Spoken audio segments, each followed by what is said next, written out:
आगरा पहुंचे देवकीनंदन ठाकुर ने ज्ञानवापी मस्जिद मामले में लेकर मीडिया से की बातचीत। आपको बता दें कि देवकीनंदन ठाकुर ज्ञानवापी मस्जिद मामले में याचिकाकर्ता हैं। उन्होंने मीडिया से बातचीत में कहा कि जो नमाज की अनुमति मांग रहे हैं कहीं भी, तो हम कहीं भी भागवत करने के लिए रहेंगे तैयार। इसके साथ ही उन्होंने कहा कि भाईचारा बनाए रखे जाए, क्योंकि कुछ दिन पहले एक बैठक की गई थी, जिस बैठक में यह कहा गया था जिस किसी को भी हमसे दिक्कत है तो वह देश छोड़कर चले जाए। तो यानी कि हिंदुओं को खुले आम चुनौती दी जा रही है कि हिंदू यहाँ से इस देश को छोड़कर चले जाए, जिसके बारे में सरकार थोड़ा सा संज्ञान ले और ऐसे लोगों के खिलाफ कार्रवाई करे जो देश में दंगा फसाद कराने की नीयत रखते हैं। देखिए, place of worship in act in 1991 उस समय की सरकार ने एक कानून बनाया कि जो पुरातन स्थिति है 47 से पहले की बाद के, उसमें कोई भी पूजा का स्थल चेंज नहीं होगा।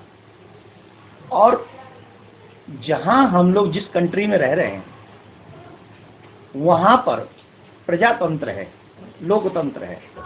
लोकतंत्र में किसी भी विषय पर किसी व्यक्ति के लिए कोर्ट के दरवाजे बंद नहीं हो सकते। अगर कोर्ट के दरवाजे बंद हो गए तो लोकतंत्र नहीं, भीड़तंत्र हावी हो जाएगा, और अगर भीड़तंत्र हावी हो गया तो ये हम सब के लिए मुश्किल हो जाएगी। लोकतंत्र का दरवाजा हमेशा, कोर्ट का दरवाजा हमेशा लोगों के लिए खुला होना चाहिए। इसलिए हमने एक एप्लीकेशन सुप्रीम कोर्ट में डाली है कि आप हमारी सुनवाई करें। अगर हम गलत हैं तो हमें गलत कहा जाए, अगर हम सही हैं तो हमें सही कहा जाए। और अगर हम सही हैं, अगर लोकतंत्र हमें अधिकार देता है तो हमें ये अधिकार मिलना चाहिए कि हम मथुरा वापस ले सकें, हम काशी वापस ले सकें, और कानूनी तौर पर अगर हमारे पास सबूत हैं तो वो हमारा मालिकाना, मथुरा में तो हमारा मालिकाना अधिकार है ही, उसमें तो किराएदार भी नहीं है वो लोग, तो वो अधिकार हमें मिले। हम कानून पर विश्वास करते हैं, हम संविधान पर विश्वास करते हैं। इसलिए दूसरी, मैंने जिसके लिए आप लोगों को बुलाया है, अभी कुछ समय पहले, 2-3 दिन पहले एक मीटिंग हुई,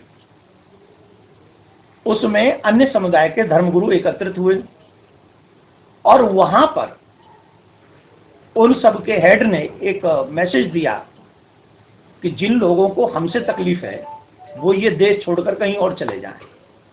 मैं ये जानना चाहता हूं, क्या ये धर्मगुरुओं का मैसेज है? क्या वो हमें इस देश से भगाना चाहते हैं? क्या आप सब जितने भी लोग हिंदू हैं, आप ये देश छोड़ने के लिए तैयार हैं?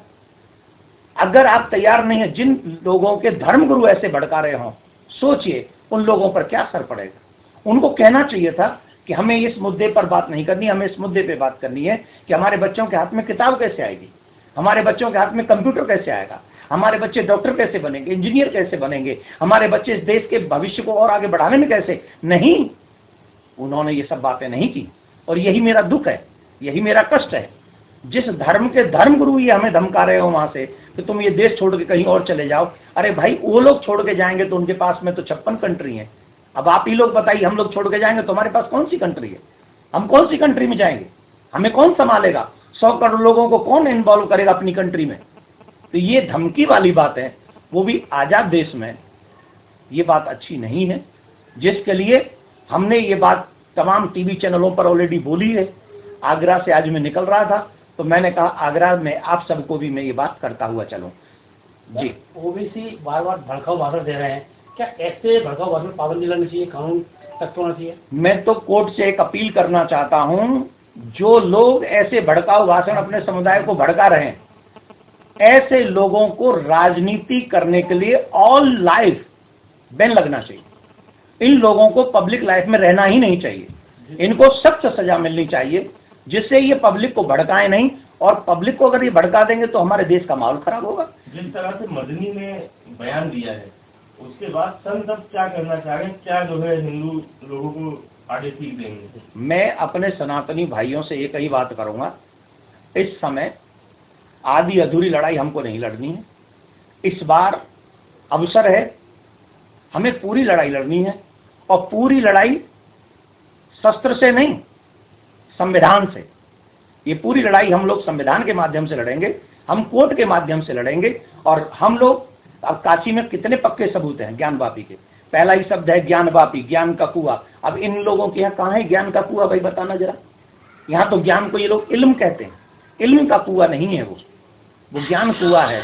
और अगर वो ज्ञान कुआं है तो हमें इस बात का ध्यान रखना होगा, उस शब्द से ही पता चल रहा है ज्ञानवापी में शिव का मंदिर है, वहां शिव विराजमान है, और जहां शिव विराजमान है उसको, और देखो कितना बड़ा हम लोगों के साथ, हमारे साथ कितना बुरा किया गया।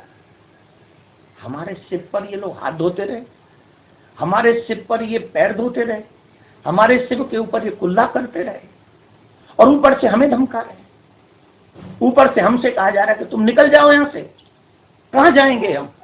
ऊपर से कहते हैं हम शरीयत से चलेंगे, संविधान से नहीं चलेंगे। मैं कोर्ट से ये प्रार्थना करना चाहता हूं, सरकार से ये प्रार्थना करना चाहता हूं, इन लोगों के ऊपर सख्त कार्रवाई होनी चाहिए जो शरीयत के हिसाब से जीना चाहते हैं, संविधान का अपमान कर रहे हैं।